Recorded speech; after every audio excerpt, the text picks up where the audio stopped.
Life is Gambleです。春ポーカーです。はい、ということでね、春ポーカーリゾートワールドで APT というトーナメントにね、12日間連続で出ていました。そこで500万円以上の賞金を掴んだんですが、もう1泊だけね、こちらマニラにいるので、マニラのキャッシュ事情知りたい方いっぱいいると思うので、本日はね、リゾートワールドではなく岡田マニラでキャッシュ実践をやっていきたいと思います。フィリピンではね、そこまでテーブル高いの立ってないので、24とかのレートになると思いますが、岡田マニラにある一番ハイレートのテーブルにね、座っていこうと思います。ということで、ラスベガスに比べてフィリピンはフィッシュなのかどうなのか検証していく。はい、ということで春ポーカーは昼から岡田マニラのキャッシュに座っているので、まだ高いテーブルは開いておらず、アメリカキャッシュでいうところの1-3あたりのレートに座っています。というところでこのハンド、キングクイーンオフスーツボタンから UTG プラス1のプレイヤーがリンプ、それに対してミドルポジションのプレイヤーもコールしました。春ポーカーはある程度人数を減らしたかったので500ペソのレイズをかましていきました。ですがその願いは叶わず、 SB のプレイヤー BB のプレイヤーもコールして、これは 5way になりそうな予感。ラスベガスの低レートでも一緒なんですが、フィリピンでもこのようなレートはプリフロップの時点では全然降りなくてお祭り状態になります。なのでシンプルに強いハンドやマルチウェイに適しているスーテッドコネクターなどで積極的にプレイするように心がけていました。というところで春ポーカーの予想は的中、5way でフロップに参ることとなりました。ちなみにフィリピンの通貨は1ペソ 2.5 円ぐらいなので、現在のポット額としては2500ペソ、日本円にして6250円ぐらいの価値となります。というところでフロップに参ります。フロップはキング5デュースの2ハートのボード。春ポーカーはトップヒットに加えてバックドアフラッシュドローまであるため、悪くないボードが落ちたなっていう風に思っています。ハートも抑えているので春ポーカー安めの CB でもいいかなと思い、2500のポットに対して1000ペソのベッドを選択しました。何人か降りるかなと思っていましたが、 SBBB そしてミドルポジションまでコール。なんぼほどコールするんすか、俺にリスペクトゼロっすか。というところでターンは3のハート。フォーウェイにおいてこのターンカードはまくられてる可能性もあるので、そこまで嬉しいカードとは言えませんが、春ポーカー自身クイーンのハートも抑えているため、オールチェックで回ってきたら再びバリューベッドを打とうかなっていう風に思っています。ポジションも春ポーカーが一番いいため、自分が思うようにポット額を作っていけたらなっていう風に思っています。というところで少し悩んでいた BB のプレイヤーがチェック、そしてミドルポジションのプレイヤーもチェックしたので春ポーカーのターンとなりました。ここで安く打ってしまい3人のプレイヤーにコールされてしまうと、リバーで何が落ちても怖くなってしまうため、春ポーカーはここでしっかりとしたバリューベッドを選択。6500ペソのポットに対して春ポーカーはベッド4000ペソを選択すると、 BB のプレイヤーのみコールしてヘッズアップでリバーに向かうこととなりました。リバーに落ちたのは10のクラブ。そしてこのリバーに対して相手はスナップでチェックを選択。ハイレートなどでリバーでのチェックレンジに強いハンドを混ぜれているプレイヤーが相手だった場合、春ポーカーチェックバックするんですが、このレベルのプレイヤーでリバーでのスナップチェックはそこまで強くなさそう。ワンヒットめがけて新バリューベッドを打つと、相手のプレイヤーはコールを選択。相手のハンドはキング9スーツ。もうさすがにそのコール美味しすぎるよ。ということで春ポーカーはリバーでの相手のアクションテルを見抜き、5way というかなり難しいシチュエーションで3発のバリューベッドに成功した。待って、ラスベガスよりこっちの方が美味しいかもしれんぞ。そんな期待を膨らませながら次のハンドかます。先ほどのテーブルよりワンランクレートが高いテーブルが開かれたので、春ポーカーそちらに座り直しています。アメリカキャッシュでいうところの2-5程度のテーブルに座っています。というところでこのハンド、キング5スーツ SB から。ということでね、こちらのリンプ率見てもらったらわかると思うんですが、先ほどのテーブルとほとんどレベルは変わりません。皆さんルーズパッシブなんで、こんなテーブルでどうやったら負けれんねんっていうレベルです。アメリカの2-5となると専業プロっぽい人がだいたい 2,3 人いたりするもんなんですが、この日のこのテーブルはほんまにプロは1人もいませんでした。おじさんしかおらへん。というところで 5way でフロップはキング7-4のオールハートのボード。春ポーカー自身トップヒットはしてますが、マルチウェイということでリスクヘッジでチェックを選択します。すると誰もベットせずオールチェックでターンに向かうこととなりました。ターンは5のスペード。春ポーカーは2ペアを完成させることができました。非常にウェットなボードでドローなどにも多くコールをもらえると思ったので、春ポーカーここでもちろんベットを選択していきます。ポットが現在1000ペソということなので、ポットに対して 60% の600ペソのベットを選択。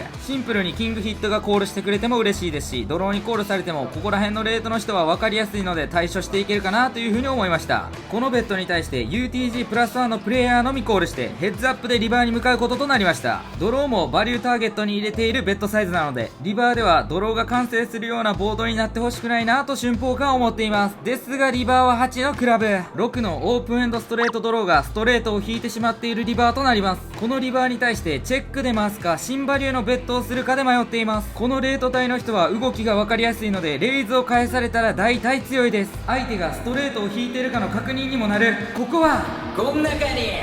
ひよってるやついるベッドすんぞ。ここで春峰家は相手のドローに対してビビってチェックで回すのではなく、新バリューを取りつつも相手のレイズに対して降りる選択肢ができる体勢を取りました。すると相手はここでコールを選択。春峰家はキング5スーツをショー、相手はハンドをマックして春峰家のナイスバリューベッドが決まりました。俺がルールだ。ということで1万円弱の安いポットではありますが、ここでも春ポーカーの丁寧なポーカーさばきが光りました。物価も安いしポーカーも美味しいし、お風もあるしお風もあるしお風もあるし、ポーカープロ1年目にはマジで最適かもしれんぞフィリピン。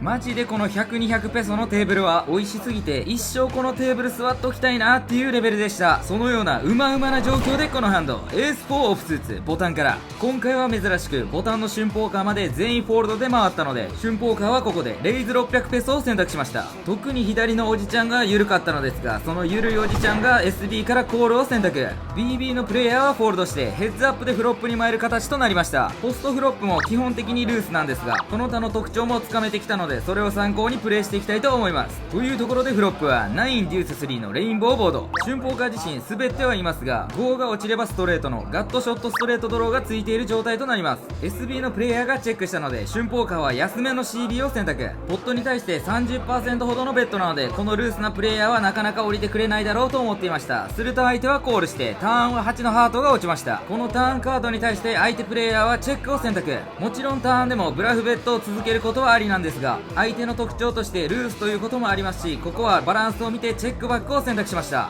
するとリバーに落ちたのは10のスペード。このリバーに対して相手のプレイヤーはスナップでチェックを選択。このレート帯のリバーでのスナップチェックは結構弱いハンドを持っていることが多いです。かといってワンヒットぐらいなら持っている可能性もあるので、ここはポラライズしてポットオーバーベッドブラフを打ちました。リバーで10も落ちたので、9ヒット以下のワンペア系には全て降りてもらうようなベッドサイズを選択。するとこのリバーでのポットオーバーブラフに対して相手プレイヤーはフォールドを選択。相手がルーズとはいえポットオーバーブラフはさすがに降りてくれるようでした。基本的にこういうテーブルはバリューだけ打っとけば勝てるんですが、普通のプレイヤーよりも多くの勝ちを積み上げたい春ポーカーはこのような戦術も使っていきます。ナイス春ポーカー。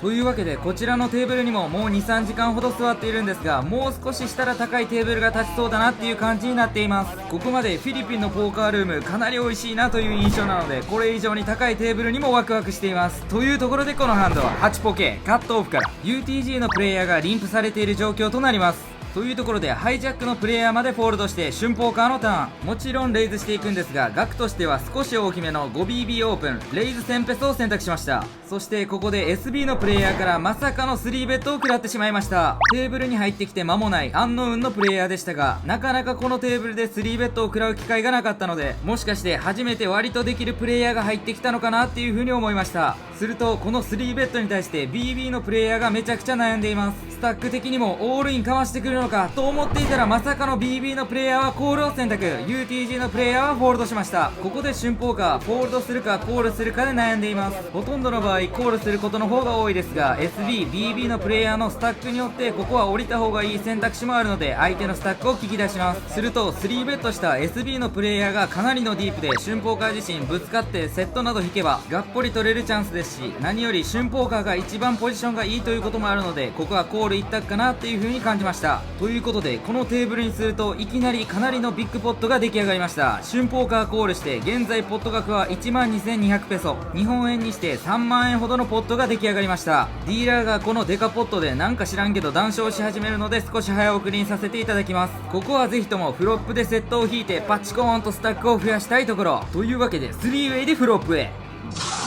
激アツのフロップセット。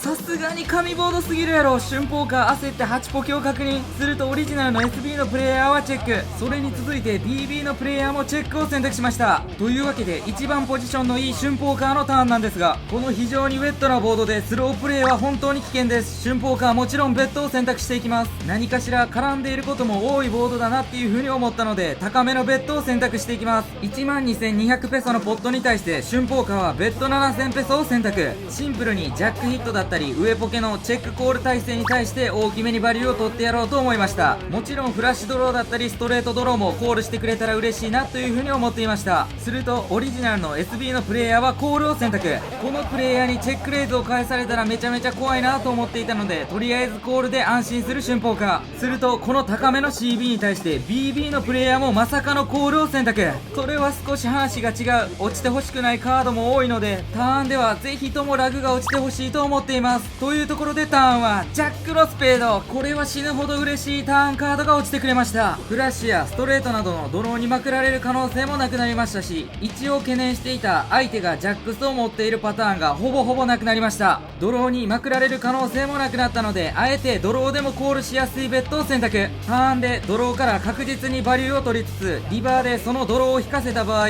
さらにリバーで大きなバリューを取れるなっていう風に思いました。まくれもしないのにそのドローを追いかけて相手がコールしてくれるところを見たいです。性格悪すぎてすんまへん。もちろんこのボードにおいてジャックの本物を持っている場合、レイズをしたくなるようなサイズでもあります。そこのレイズに対してはオールインをかぶせてがっつりバリューを取ってやりたいなという風に思っていました。ですが SB のプレイヤーはコールを選択。ジャックは持っていないのか。そしてここで BB のプレイヤーが春ポーカーのベッド、さらに SB のコールのアクションに対して長考に入られるので早送りにさせていただきます。この瞬間がギャンブルしていて一番楽しい。自分に有利な状況、それに悶絶する相手。迷っていた BB もようやくここでコールを選択。頼むぞ利根川、いいリバーを落としてくれ。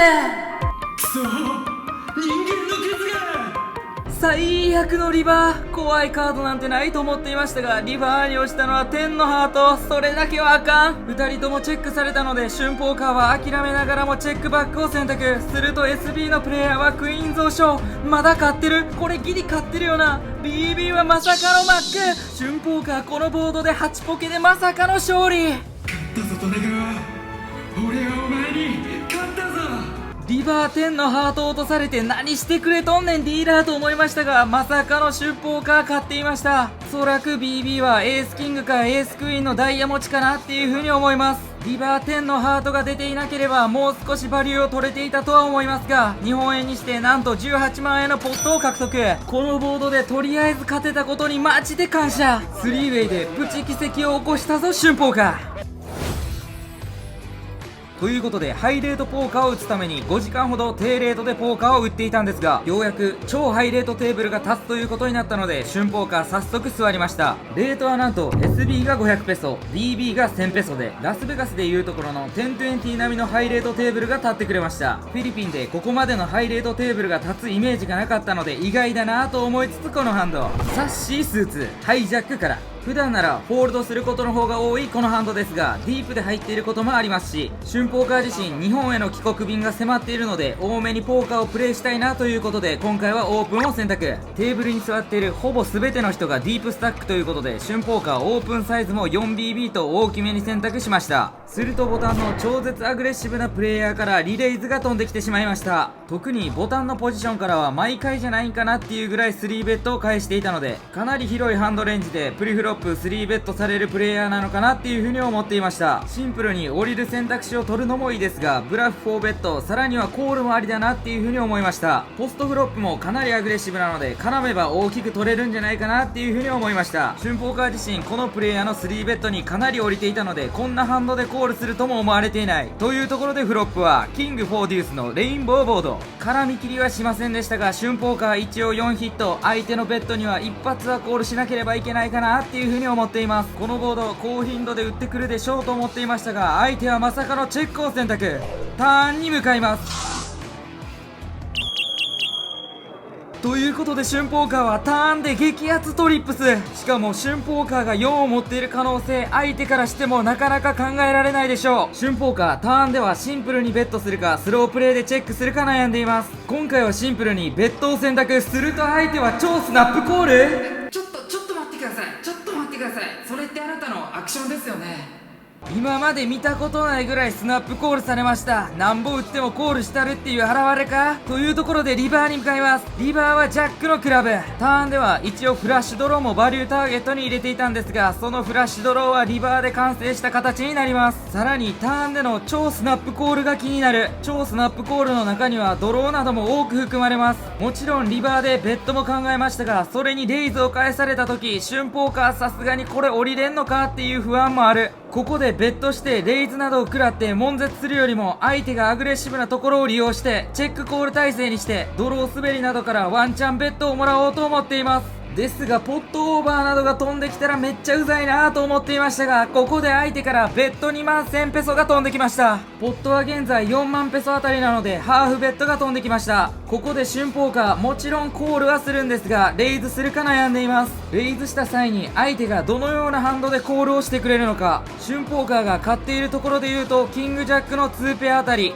逆に4のトリップスのキッカー負けだったり、フラッシュには普通に楽々コールされてしまいますし、春ポーカー負けていてミスバリューレイズになってしまいます。そもそもキングを持っていたら相手自身フロップでベットしてきそうなプレイヤーなので、そこもなかなか考えづらいです。結構悩みましたが、結論このリバーでレイズを返してしまうと春ポーカーより強いところにしかコールをもらえないだろうというところで、春ポーカーはコールを選択。相手は8ポケを勝しました。まあこれはレイズに対してはフォールドしていたでしょう。リバーナイス引き出しチェック春ポーカー。いやもういいっすよいいっすよ、生活保護受けたらいいっすよ。超ハイレートということもあるので、このような些細なポットでも日本円にして20万円オーバーとなってしまいます。一瞬で20万円だったり30万円がボコボコと動くこのレート、気をつけていけ春ポーカー。この遠征最終日、このテーブルで大きく勝ちを積み上げて日本に帰りたいと思っている春ポーカー。続いてのハンドはこいつだ。エースジャックオフスーツミドルポジションから UTG のプレイヤーがリンプされていたので、春ポーカーは 5BB オープンのレイズ5000ペソを選択。このオープンだけでも日本円にして12500円の勝ちです。超ハイレートということもあり、先ほどまでプレイしていた 2-5 のテーブルとは違い、テーブルに座っているほとんどのプレイヤーがポーカー専業、いわゆるプロのプレイヤーだなっていう風に思っています。美味しくはないんですが、そのテーブルでも春ポーカーどれだけ戦えるか試していこうと思います。ということでリンプされていた UTG がコールしてヘッズアップでフロップに。フロップは567 2ダイヤのボード。滑ってはいますが CB を打ってもチェックをしてもいいようなボード。最適なアクションがいまいちわからへん。ここは明確な答えをくれ裁判官。判決を出します。俺細かいことわからん。春ポーカーは2オーバーに加えてエースのバックドアフラッシュドローもあるということで、今回は安めの CB を選択しました。相手が2オーバーを持っていた時にコールしたくなるようなベッドサイズを選ぶことで、バリューでもなくブラフでもないようなベッドを選択。この辺りのハイレベルな戦いになると、分かりやすいブラフベッドやバリューベッドだけではなく、このようなベッドも混ぜています。というところで UTG がコール。ターンはエースのクラブ。ターンカードによって春ポーカーはがぜん強くなりました。このターンカードに対して相手プレイヤーはチェックを選択。春ポーカーのターン、ドローが多いボードでもあるので、ここはスロープレイせずにベッドを選択しようと思っています。ポットは現在19500ペソ。長期的に見てフラッシュドローだったりストレートドローがコールした場合、オッズが合わないようなベッドサイズをしようと思いました。今回春ポーカーが選んだベッドサイズはポットに対しておよそ 60% ほどのベッド1万1000ペソを選択。主にドロー系やワンヒットプラスドロー系などがコールしたくなるようなサイズを選びました。このウェットなボードで高めにベットすることでベッドフォールド体勢も取っています。というところで相手はコールを選択。リバーは9のクラブ。これは完全なスケアカードが落ちてしまいました。このリバーに対して相手がチェック。春ポーカースナップでチェックバックしました。すると相手のハンドはエースデューススーツ。春ポーカーの勝利。ナイス。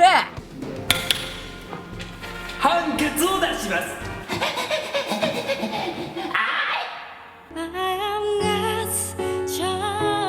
春ポーカー自身エースを抑えていたので、相手もエースを持っているとは思いませんでしたが、フロップでの絶妙なバリューベッド、さらにはターンでもバリューを取り切り10万円超えのポットを獲得。ハイレートではこのような微妙なバリューの戦いも繰り広げられます。いいぞ、そのまま勝ちを増やせ春ポーカー。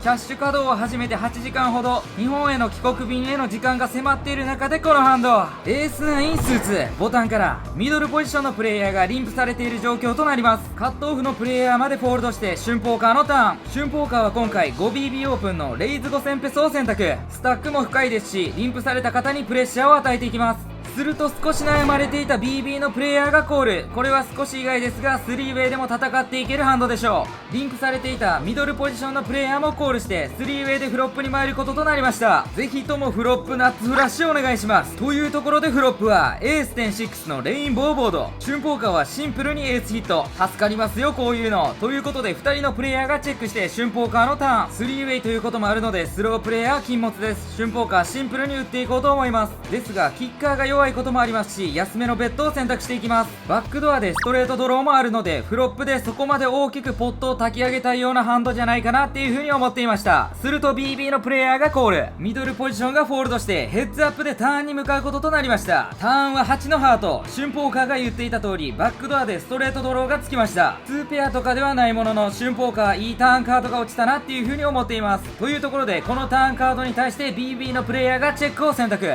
ターンでもしっかりとバリューベッドを打っていこうと思います。ポットが現在27,500ペソなのでそれに対して 60% ほどのベッド16,000ペソを選択。アグレなプレイヤーですが相手はどうするか。相手のプレイヤーはフォールドを選択。今思えばターンでは安めにベッドもしくはチェックでもよかったかなっていう風に思っています。ハイレートというかなり強いプレッシャーの中で少し焦ってしまったかもしれません。反省して次に行かせ春ポーカー。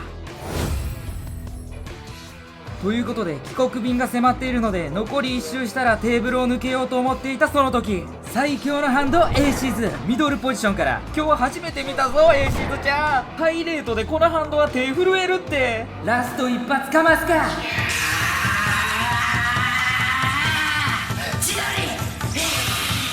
スタックもディープやからスロープレイヤー禁物や。春ポーカーはここで3ベッド13,000ペソを選択。コールしてほしいからって安めの3ベッドを選択。俺はやらしいどスケベやど。